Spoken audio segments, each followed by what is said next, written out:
Reality Team TV. We're back. Once again in the red chair, we've got another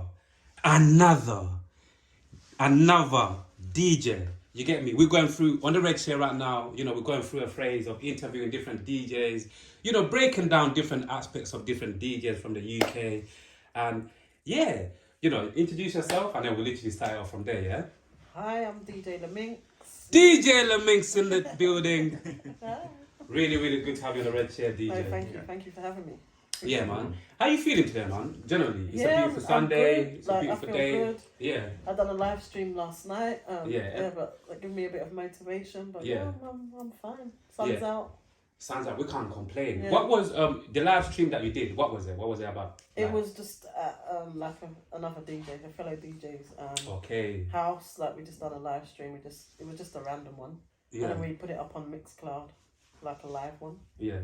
But it was really good. So I want us to go back as well. Obviously, like you're a DJ. Like how long are we talking about in terms of like going back, like proper back? Where did your DJing journey begin? From the beginning, where did your DJing journey?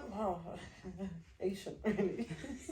But behind the scenes, it's a good few years. Good few years. I don't want to say numbers because I'm gonna look like a dinosaur soon. But yeah, it is numbers. But basically, I started off like just messing about at a friend's house. They had decks out, and I just put out the needle, as you do, just messing around with the records. And I just created something, and they said, "Oh wow, you've done this before." I said, "No, it was the first time," and everyone was really bigging me up, like, "Oh, you're amazing!" Like, yeah. So I just carried on, but then I started and stopped. But in the last 2 years, I've been taking it proper, like, serious. So you've actually been just proper taking it serious over the last 2 years? Yeah, about 2 years. I've done like an electrician course. I've done stuff, but I'm just not interested in that paper stuff. I'm not. Yeah. It's too much mind-boggling for me. I just need something simple. Something simple. So yeah. What was popping? It was fun. Early 20s. Partying. Yeah. Staying up all night, vibes with friends. There was work going on as well, obviously, but I don't have anything in mind. I just thought, wow, I'm just having fun. I didn't really have anything built in my mind to say, oh, I'm going to do this or I'm going to be this. But music's always been something that I've always been interested in from young, So it was just, I don't know, like a lot of people around me were like, oh, you're good. Like, why don't you do it properly? Like, why are you messing around? Like, you're really good. And I didn't have the confidence in it. I was just like, oh, yeah. Like, I would hear it, but I just didn't take no knowledge of it. I'm just like, okay, whatever. But to cut you, you come, in front of us, us talking to you, us meeting you for the first time, you come across like obviously a very confident person. Yeah. Would you say also in terms of confidence, you've had to work on that as well? Yeah, it's grown with me. Through the journey, it's the confidence has come along with it. But no, at first I was like, I'd turn up to gigs and I'd have my controller and because I was like, I can play on anything, but I just had my comfort zone with my controller. Yeah. And it was really hard to depart from there because it's like, if I go to a gig and it's like the normal setup, I'm just like, you know what I mean? It's like, it's daunting and I'm just like, let me just bring my controller. But then after a while I said, no, let me just get rid of the controller. It's not necessary. Yeah. I need to just jump on the big boys and then just show them that. Wow, just show them what. Yeah. Just under 2 years ago, everybody there was just doing their thing and they had the energy and like I said, well, it's not like I can't do it. I'm doing it, but I'm just not showing it. I need to get the confidence. But as I said, it just grew with time because I've done quite a few different radio stations in the past, but they weren't really building that much. Yeah. So it was just, I felt like I was just playing to myself, one of them ones. Yeah, but I'd still do it because I thought, you know what, it's to build the confidence, it's to help me. So. Yeah, for the experience. Yeah, for the experience. To get the experience, So, because even sometimes I say, we've seen history, repeat itself years and years in terms of, certain DJs beginning to, obviously, to get into DJing. And then eventually, some DJs make that transition into radio. We've seen a lot of DJs make that transition. And Also for you, like moving forward, like would you like to also do some more, radio work? Yeah, radio work is good. I've got more confidence I love with that. the radio. Yeah, so I would like to do more, like bigger stations. Yeah. No offense to the station, I love it. No, of course. It's all about what they call it. Keep on developing. It's all about. But I want to be on the festival stage, to be quite fair. Like I could see you as well. That's what everyone says. I'm not bigging myself up like that, but everyone. No. The Tokyo shit. Come on, no. Tokyo shit. On the festival. No, on the real, on the real one. I could actually, That's what a lot of people have said, honestly. And I've done a few little ones, but I want to do a really big one. I just the atmosphere would drive me crazy. Just keep working. You will do, man. Eventually. I want to, You will do. Have you for this coming summer? Have you tried to hit up a couple people to see what I've done? Yeah, I've applied for a few. I've entered a few competitions, but that's a competition. So but if I get one, I'll be so gassed. Honestly, it would just be like a dream come true for me. Yeah. So that's what I. Also for you, like moving forward, like would you like to also do some more, radio work? Yeah, radio work is good. I've got more confidence I love with that. the radio. Yeah, so I would like to do more, like bigger stations. Yeah. No offense to the station, I love it. No, of course. It's all about what they call it. Keep on developing. It's all about. But I want to be on the festival stage, to be quite fair. I could see you as well. That's what everyone says. I'm not bigging myself up like that, but everyone. No. The Tokyo shit. Come on, no. Tokyo shit. On the festival. No, on the real, on the real one. I could actually, That's what a lot of people have said, honestly. And I've done a few little ones, but I want to do a really big one. I just the atmosphere would drive me crazy. Just keep working. You will do, man. Eventually. I want to, You will do. Have you for this coming summer?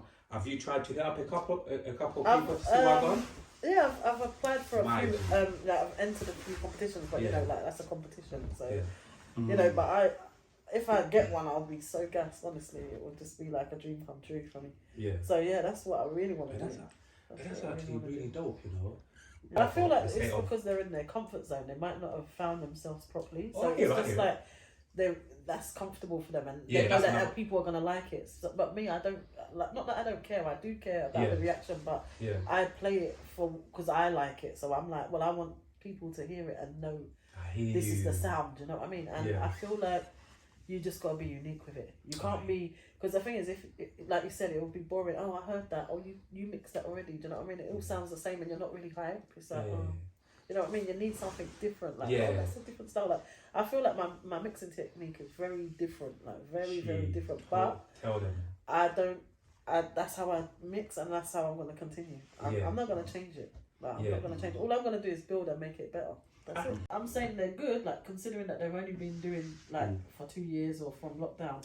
They're quite good. Like the way they're mixing and the transitions are good. Yeah. But I feel like just to stay in their comfort zone, they will just play what they're used to or what people know. That's it. Like me, I'll play anything I like the sound of. If it's got good bass, if it's got a good vocal, I don't mind. Even if I might not even understand what they're saying, but I'll still play it. People say, "Why are you playing music you don't understand?" I don't care. I like the sound of it, and people like it. So why not? So have you ever played any rave, any club, have you ever played like a list of songs that you don't really like, but all of these people will be fucking with Never. Never. I just play whatever I like.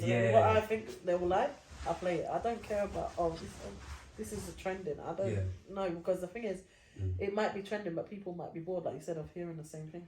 It's just like literally like a background. But sometimes, when the DJ plays something different, it's like it might perk your ear. Either for a good reason or a bad reason, but it's like, what the fuck is that? You know what exactly. Yeah. And then it's nice when people say, excuse me, what track is this? Can I have the track title? And it's like, oh, they like it. And people, I had an incident where I put something on my Instagram, like a story, and someone said to me, what song is that? I said, and I'm trying to think, what song is this? Because I've got so many different ones. I'm like, oh.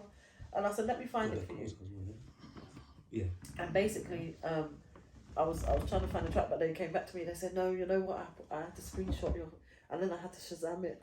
I said, oh my God, you went through that process. And they said, I love the song. The famous Shazam. I was like, oh my God, that is so sweet. If we, because today I wanted to just go down, even like a route. Something a little bit more interesting, talking about the science of music and the science of a DJ, So, me and just look at it like this, If we dive in deep in terms of what is the science of a DJ, I swear the science of a DJ should be no matter where you go or most places. I understand some environments they require a certain type of music, right? Yeah. But if we're talking about overall as a big spectrum, yeah, a science, the DJ, you know, the science of a DJ shouldn't this be like the science of the DJ where it's like in a lot of places that we go, yeah, forget what is popping or whatever. Let's let the DJ play us their thing. You get me? And then literally find a way for us to go, find a way for us to also like vibe with them. But let the DJ come with whatever music they've got, whatever playlist they've got.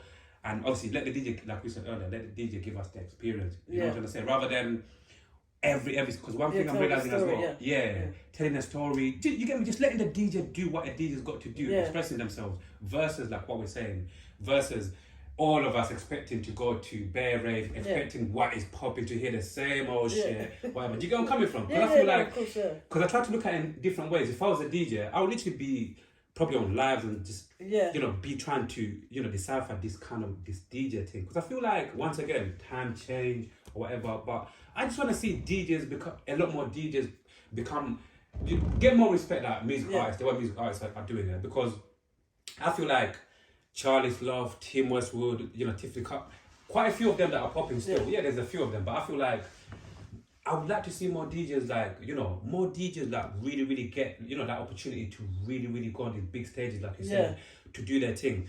But, sorry to talk too much, but I feel like if a lot of us consumers don't start, you know, if a lot of us consumers don't start giving you guys even more power to express yourself, to do your own thing, versus like, nah, this is what we expect you lot to play. I feel like we might not get as many big DJs moving forward. Or even some people might even end up falling out of love with DJing. Because once again, if that was me, and I feel like I'm going to all of these places, yes, it's lit, but all of these people expect me to play a lot of these music, a lot of these songs, rather than me going there, being excited like this week, I made up this playlist, got some new bangers, hopefully the people are going to fuck with it. You get me, that aspect? Yeah.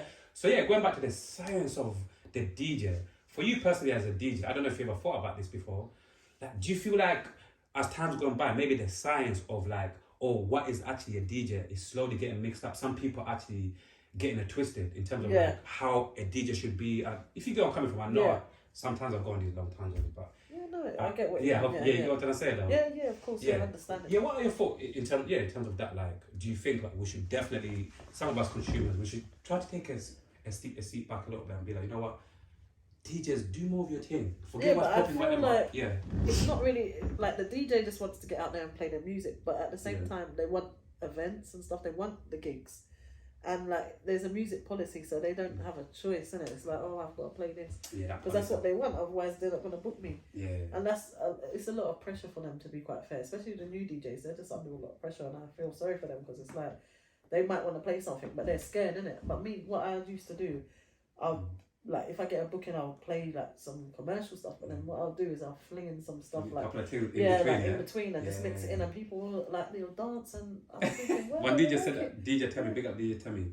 She said that as well. Like sometimes when she DJs in some places, she flings in a couple of things in between. You have to. You have to. Because I mean, like I said, like business, we get it. Like there's a difference between doing what you love.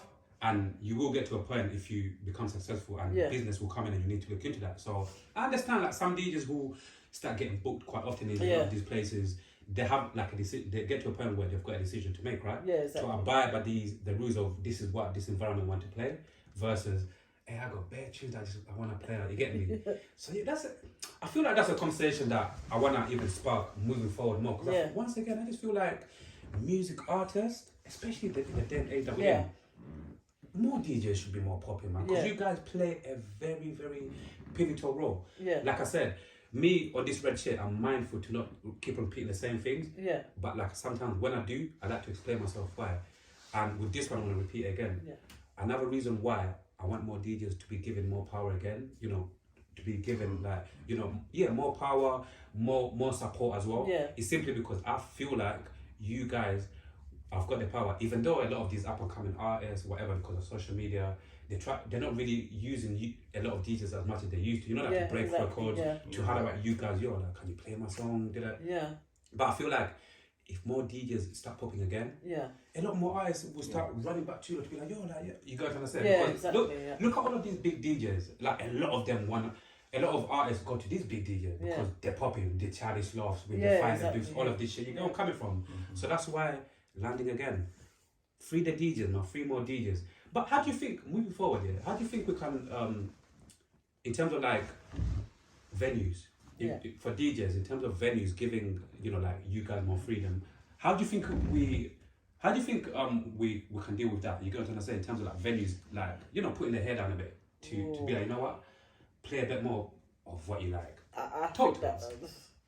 I don't know if you just gave me that look like, nigga. I don't think that will ever happen. Because you know what, they just want to make money at the bar. That's all they care about. They want their bar spend to be up. Yeah. That's it. They don't care about that DJ. They say, oh, well, you come and go sort of thing. But you play what we want to hear, and that's it. You know, even some places you can't play like music with swear words and. You know what I mean? I get that, you know. I get it because they think, oh, it's going to induce violence or whatever. But it's like, I feel that if they let the DJ take the lead of their role, they'll probably make more money in the long run. Because, you know, it's like, it's a flow. And the thing is, they're scared as people are going to start leaving. But they haven't tested it. You know what I mean? They haven't tested the water. They just say, because they're used to that. And some people don't like change. You know, some people don't like change. That's another good thing. Yeah. Like, Because I see that Charlie Sloth. Yeah. I don't know if you came across that. He does these little vlogs. Yeah. Being Charlie Sloth. Yeah. Can I be honest with you? At the beginning, I was there with my and thinking, I'm like, I love this shit. You know that. You know when they say vicariously living through somebody. I was there. I was traveling. Listen, I went around the world with Charlie Sloth. You know. But obviously through the camera, innit? You know how it goes, innit? That's when you went on the journey. Yeah, I was watching him getting up drunk the next day, but obviously keep moving from one place to another, Dubai, all of these places. You know one of the reasons why I stopped watching that? Another thing? Because I realised, once again, going back to this, I realised he played the same setting everywhere he goes. Do you deep it? So it's like, I realised every time he goes to play clubs or whatever, oh, let's get ready to ramble, whatever. And a lot of the time, what I clocked is, so I started thinking, like I said, I started feeling like as if I'm going to different clubs with my man, but I'm listening to the same music. And the only time I started having fun during his vlogs is when he was doing certain business things, you know, like with the AU vodka and whatever. I started forwarding, like when he's in the clubs or whatever, I just started forwarding. And to the good stuff. Yeah, and obviously, once again, Charlie Sloth is one of the biggest DJs. He's got Finer Booth and a lot of different business ventures. Going back to what I'm saying, I never want, especially if you're an up-and-coming artist, I mean DJ, I never want that to happen to a lot of these guys. You got to understand, because like, imagine you're building your thing, but everywhere you go, you just keep on playing the same thing as well, because obviously this is what it requires. I feel like it might get boring quickly even for certain people. You got to understand, and I feel like not to even say too much, because on the red chair we try to focus on the positive. But I feel like that's why that's what kind of, even like we said earlier, that's what's kind of holding down certain DJs in terms of like going on to the next level as well, because it's like, wow, like everywhere they go, we're just playing the same thing. Yeah, exactly. And even if we're talking about, let's talk about branding. How much do you care? How much do you care about like your brand? It's become like because a lot of us wouldn't think about it. A lot of us will say, I'm just gonna do my thing, I'm gonna be me. Important. Yeah, go on, talk to us, DJ. Because people will recognise it. So if people see it, they will know, oh, that's such and such, or you know what I mean. So I think it is important. Because before I didn't have any logo, nothing. They said, oh, we've got a logo, so we can put it on our page. I was like, no. Even there, we see it's on your clothes as well. You get me? I have to. Like, yeah, I'm gonna get the hat as well. Yeah. The vest. You know, you've got everything. Is it gonna be in your purple colour that you I've like? got the drinking cup. Everything. It's gonna be like Nano said. It's all gonna be like in your favourite colour. That's it. Yeah, because someone designed this for me, so I just thought, I'll stick with something. Because even with that doing our clothing as well, green thing, lime green, you know, loud lime green just coming out in your face. You can't really deny it. Exactly. I just have this, and then I just change the colours. So I've got a few different colours of this. Different colours. What are your thoughts on, once again, like branding? You know that sometimes when people say like, oh, cool, like everybody, if you really, really want to be, you know, like get that money, be really successful, you need to get your branding on point. Do you believe sometimes it just literally depends on how dope the person is? Because I see certain people who, they're just unique. They just like, you know, they don't really even try to brand themselves. They just themselves, and they think pop off. And then you see certain people who literally, you can see they're trying to really brand themselves and it's not really working out like that, you get me? And I just literally always thought like yes, it's quite important, but I've always tried to get that middle ground of like how much or how important is branding for a specific person, you get me? Like, what are your thoughts on that? Or do you think it's up to the individual? I think it's really important. Yeah. Because it represents yourself, doesn't it? Yeah. And if your brand it looks professional, people are going to be interested in it. Yeah. And then it's everywhere. People say, oh, I know that one. You know, they recognise it. As I said, people, don't like change that much. So if they recognise something they're familiar with, then they'll probably support it. Yeah. You know, like I hear it. How about your ears, DJ? You listen to a lot of music. Yeah. You play a lot of music. Yeah. I done a course going back nearly over a month ago. Remember that 2-week course at Cornell College up there? Yeah. I did it and we worked with these 2 DJs, and one of the things that we spoke about is obviously the ears, you know, the earplugs. And one of them literally, big up, he's gonna come on the red chair soon. Big up DJ Wizkid, he's a post-school DJ / MC. And he basically said, I think he's deaf in one of his ears. Simply because obviously like playing, these big clubs, like always next to big speakers and things like that. And once again here, one of the things that we want to focus on people's mental health, and obviously mental health comes in different ways, isn't it? And protecting, obviously, that how your ears. I've even thought about that. My ears are good, but I think I'm terrible because I'll whack the sound right the way up in my headphones, and everyone's like, "Can you hear it?" Yeah. Listen, are you deaf? I said, I you know what? I feel like I need to be in that kind of sound because I'm that guy. Everything done, like I'm there. I want to. I think I'm in the club basically, innit? So I'm just like, it's in the headphones, and I'm like, That's how I mix. I can't help it. But every time someone comes after me, they turn it down. Yeah. Like I'm one of them people as well. Like you can even word to my friends, family, neighbours, all of that. When I'm watching football on TV, I want to feel like I'm there. I'm blasting on the whole sound, and I'm like, movies. I want to feel like I'm watching a movie at home. I want to feel like I'm there. So bad things allowed. But obviously going back to you guys, but obviously with me as a consumer, I can just watch something and just take it off and keep it moving in it. Yeah. But obviously, once again, like you're a DJ. You listen to music on a regular basis, all of that. And again, obviously we care. So it's only right to even just ask about, have you thought about that, like in the long run, maybe get some earplugs when you're playing or something? Or it doesn't really bother you to be absolutely... as loud as it comes. She's looking at me like, brother, I don't give a shit. I'm talking, everyone's like, I can't hear you. But like, no, I like bass. I want to hear that bass line. It's like, as long as I hear that rumbling, I'm alright. I don't mind about the sound. But you want your ears to stay good as well, right? I shouldn't think to myself, but I'll probably end up deaf because I think the music's touch wood. too loud. Touch wood, pause. Touch wood, innit? Touch wood. But no, hopefully, we'll keep them. I've got really good hearing though. Well, that's I had good, a hearing test, and they said it's perfect. Yeah, perfect. Yeah, at least that's I hope it continues, man. Your hearing continues, man. Like, where are we? Like, even putting DJing aside for a second, Like,